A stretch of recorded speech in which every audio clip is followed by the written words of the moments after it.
Yango kizengi ya Karine makolo mbasu o makolo evimba retangaka mai. Fia mutakala mwasi ya soni, mwasi sans valeur. Abebisa atika opprobre na génération na yemo bimba de génération en génération tika soni ya famille ba bandokuta mutakala na on internet. Yo kata soni to afungola mbango lo bananga. Nga leki yo na succès. Na vivra mieux que toi.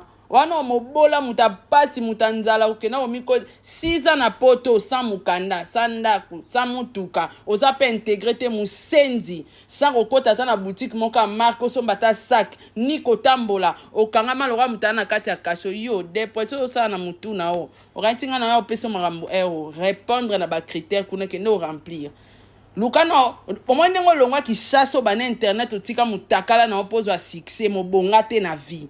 Bandana nuko bandela vino a zéro lukata permis kuna na poto omi defela ta mutuka mukanda pe ato defandeni somba mutuka lukanda kwa ta ya mwabia ta chambre salon okomi stable na vie ale oyeko fungola mbanga na oyeko lobananga kizenge imbécile vaut rien le roi maman nae fais gaffe yo ratinga na yo peso makamna internet otula kizenge